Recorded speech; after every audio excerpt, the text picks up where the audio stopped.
Okay, well, I'll start with the obvious, most important thing I think everybody's probably wondering about. Timmy's totally fine. So he's fine, he's up, he's completely coherent. I don't think he's going to go to the hospital. It was a scary moment, but he's okay. So we'll leave it at that and go to the game, which is great. Coach, your thoughts on just the overall performance of everybody tonight? It was offensively not your best, obviously, but 2-0 shutout is a win, right? Yeah, I mean, look, it's when you're missing as many guys as we are right now, you take wins any way you can get them. Like so, and look, we missed probably 3 literally wide open nets. I mean, Donor missed one, Judson missed one, Dylan Jackson missed one, Alexander was a 4, so. Again, we were a little bit offensively challenged, going the extra mile, but we found a way, and TJ was great. And credit to Air Force, I thought they played really hard. They always play hard. They're always hard to play against. They give everybody a run for their money. It doesn't matter who they play. So you take wins any way you get them. It's hard to win in college hockey. Coach, you had Mastro just used as a floater to just create sparks on all 4 lines, plug them in whenever? No, he's battling it right now, right? So it was just trying to save his legs and use him for the back half of the game, and we made a decision we're going to try and let him rest for the first period, and we got through it, and then he was like, all right, I'm ready to go, and so now we just got to get healthy. I mean, he almost didn't dress tonight. So he was a late ad. We were going to just go with 12-6, and then we decided to go about it this way to kind of preserve him if we could, and it worked out. He gave us a spark. He's a tough kid, but we lost Como last night, so we're hoping to get some guys back. But you know what? Good credit. Teddy Lagerrock played well tonight. Gave us a little bit of energy. Grando and Benji and. And Tucker Ness has been a really good boost of energy on the bench, especially. He's been unbelievable. He's doing what we're asking him to do. So those guys are, if you would have told me all the guys we have out and we play in this tournament in Boston College and we're 2-2, I would take it. I would take it all day. So I've never had this many guys out. I mean, if you look at my board in my office, you can have a lineup with guys that are out. It is what it is. So I'm proud of the guys. They got it out a win. That was again, just like last Saturday. It doesn't matter how it looks right now. If it's ugly, we don't care. We'll take it. Coach, have you and your staff thought of a scenario just with all the injuries of how, with now no healthy scratches and depending on Tim, like a scenario of what the lines would look like and all that, or is it just still I mean, it's kind of hodgepodge, just like it was tonight. I mean, I probably had 10 different combinations, and then I went back to kind of only Yeller to get it done, and I thought Silly was way better tonight than last night, so he brought it tonight. He managed the puck really well. He had good energy. He was really good for us. So, it was a lot of combos out there. It was just who was up, who was fresh, situational, where the draw was, all that stuff, and the guys got it done. They really did. I'm really proud of our team. Coach, you talked about the hodgepodge, but kind of that consistency in the first goal coming from the Ontario guys, Jacksons and Alexander, and that spark from them, their speed had to be incredible to have, just kind of with the mix-up you were working with. Yeah, I thought the Jacksons started the game really well. I mean, they were playing with a ton of energy. They knew tonight we had to lean on them. They had to be, they're really good players. They're going to just get better and better and better. They probably went into college hockey too soon. I think they'd be the first to say that when they went to Northeastern. And so, they're almost, you could easily say they should be freshmen this year, really, and they're sophomores because they're going to be with us for 3 years. So, they had a good game. They gave us a lot of energy. They were moving tonight. They were definitely skating hard, and it was nice to see them get rewarded and get on the score sheet with Ryan. TJ obviously has a shutout. He's one of the busiest goalies in college hockey this year. Just what have you seen from him this year, and where's his game at and that kind of thing? He's our best player. He's been our best player all year, and tonight was his 4th shutout. I think we didn't have any last year, did we? No. So he's already got 4, and we got 16 to play. So he's been unbelievable. I think you could make the argument he's the best goalie in the country. I really could. I believe that, and again, he's a sophomore. We have him. He's going to be here for a while. He's the guy we're going to build our program around moving forward, and he should be because he's that good. Coach, what about that second line that you kept the same as was yesterday with the Jacksons and Alexander. I mean, he scores tonight. They were moving. What about the Jacksons and Ryan Alexander do you like the most and keep them I think Ryan, when excuse me, when Ryan's going, he complements them really, really well. I thought this weekend he was a little flat. His leg, he didn't quite have his legs, but when he just plays hard. He has speed, so he can keep up with them, and he plays hard. He's good down low. He gets space. He goes and gets the puck. So they're a line that could potentially be together here for a long time. They love playing together, so they had a big goal for us tonight. Coach, 0 for 5 on the power play tonight, and I mean, it's been an up and down power play all year. What's it going to take to at least get some consistency and things going there? You're getting chances, but Just score. The puck's got to go in. And I mean, we hit a crossbar, I think, the first period. Juddy missed the tap in there. I mean, we could have easily had 2 or 3, just didn't go in. I thought the goalie played well. The kid played well. He's a kid that hasn't played a lot because their top 2 guys are out. He was really good tonight. He gave him a chance. What's the biggest positive you take just from, this whole Desert Hockey Classic going into Mankato? Well, we one team goes 2-0, 2 teams go 1-1, and 1 team goes 0-2. Right? I'm glad we're not the team that went 0-2. And again, I think that the silver lining is really tough competition to start the second half. A completely depleted roster, more than we've ever had in the history of this program, and we're finding ways to gut out wins on Saturday night. So proud of the guys for that. But I think the biggest thing is Timmy's okay, and I mean that's hard for kids. Like he's a popular guy in the room. He's one of their he's their best buddy. They love him. So when they see a scary moment like that, they're kids. People forget that. Like those are kids, and they were scared.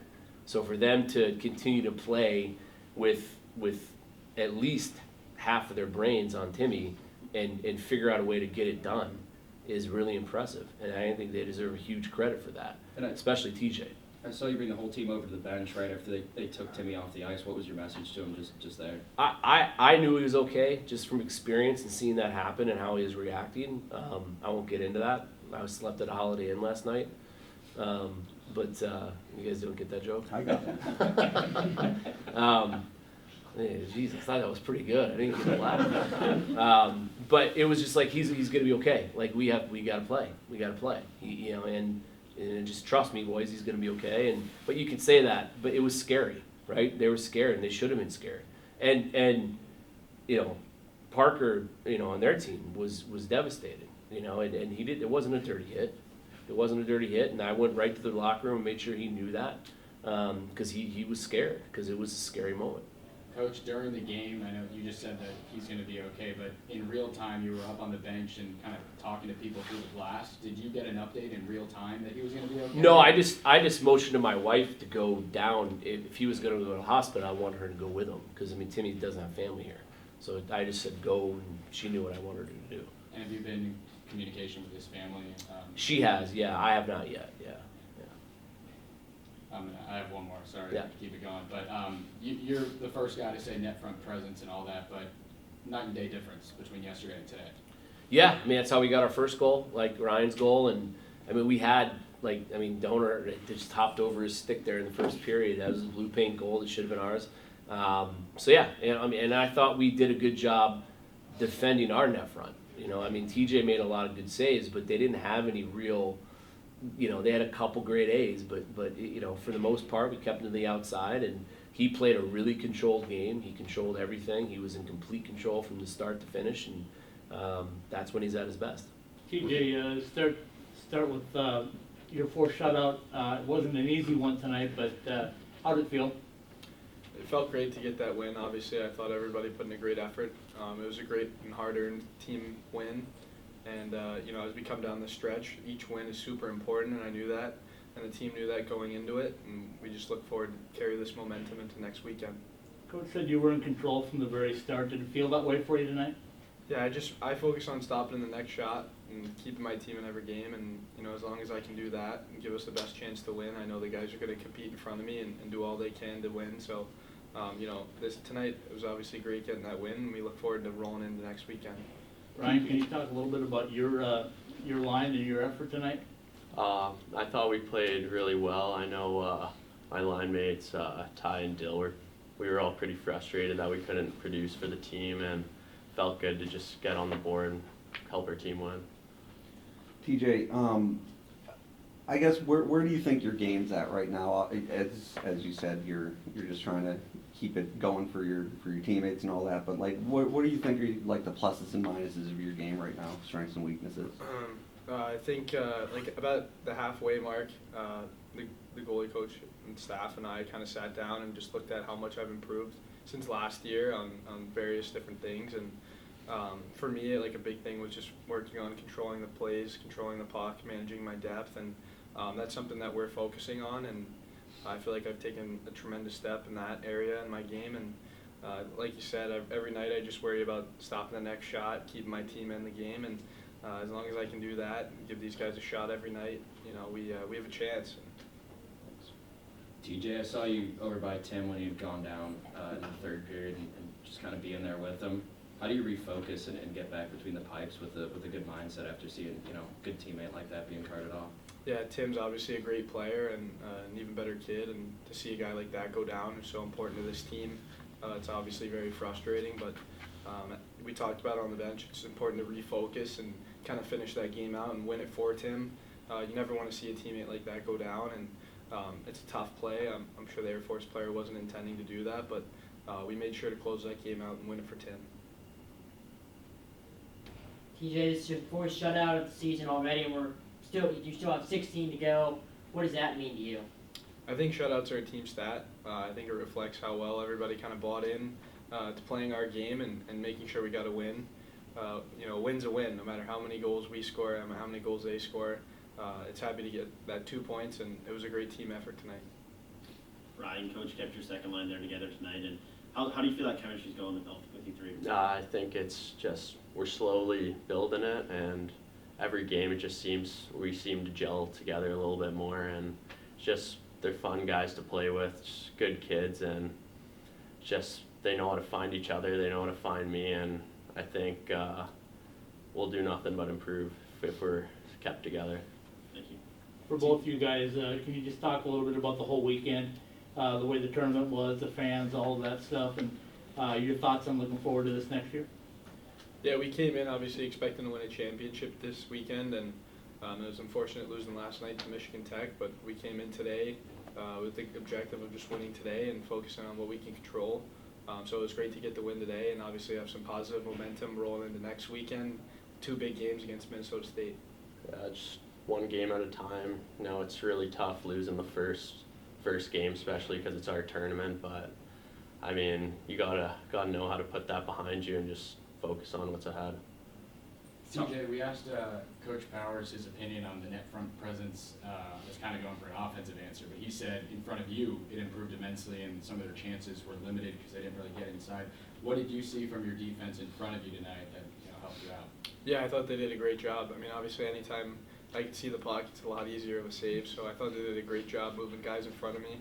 Credit to Air Force, those guys worked really hard, and they tried to get bodies in front, but I thought our D did a great job of handling that, and you know, that's something we focus on. Teams obviously come in, you know, oftentimes want to send guys to the front of the net, put pucks to the net, and I thought we did a great job. Ryan, is it a boost knowing that next 3 weekends you're here in this building instead of jetting off wherever to take on a team on the road, and kind of a better mindset for the next few? Yeah, it's nice. You know, we all love this building, and I think our next road trip is to Alaska or something. Yeah. So, yeah, that won't be too fun. Well, But yeah, it's good to be home under the palm trees, and yeah, just going to the rink every day, just knowing we'll be there Friday, Saturday. So yeah, it's good. For both of you, what do you like about playing in this rink specifically? I'd say just the whole atmosphere. We have unbelievable fans and student section, and it's fun to see everyone just buying into it, and we want to win for them, and it's just cool. coming from Boston, I wasn't sure what to expect, the fan base here, and it's been nothing but unbelievable. Like, the fans here, they love hockey, and I think hockey's really picked up like wildfire out here. It's great to see that we have a lot of fans attending every game, and they obviously bring an energy that you don't really feel in any other building in college hockey. So we're very fortunate to have Mullet a place to call home. It's nothing like jumping in the fans at the end of the game too. It's always fun. For both you guys, talking more about this arena, I suppose, you guys never had to play at Oceanside. Do you hear stories about what it was like from guys that played there, and then just the world of difference coming here, and you're kind of living the life of only ever having to play in the Mullet? You know, kind of feel bad for those guys, but but we always remember them. You know, they built this program, and they, you know, some didn't get to see it through to this rink, but they're the pioneers. So when we walk out, we see Oceanside on each wall in our tunnel, and yeah, we always remember. Have you guys gone over to Oceanside and checked it out, or gone over? Yeah, we actually skated there a bit over the summer, Oh, yeah. and you know, obviously going from there to here, it's certainly an upgrade, and you know, we're very fortunate to be able to play our games here, and we were able to move right in and start practicing when we got back from being in Minnesota to start the year. But obviously, like he said, those guys that played in Oceanside before us built this program, and you know, they're the reason we're able to have such a beautiful facility now, and all the hard work, the blood, sweat, and tears that they've put in. So we're just fortunate that we get to reap the rewards of that, and we're hoping to continue the tradition, and obviously let the tradition continue with the people coming in. So, Ryan, with all the injuries and having underclassmen get in for the first time, I mean, you've been a freshman that's been out there since the very beginning of the season. Have you kind of stepped up as a leader, I guess, in that, you know, underclassmen room and kind of help navigate through the Nah, I wouldn't say that. It's pretty clear from the start that freshmen's job's just to follow, just do what the older guys and the captains say, and you know, just be a good teammate. And I think in order to be a good leader in the years to follow, got to be a good follower now. So.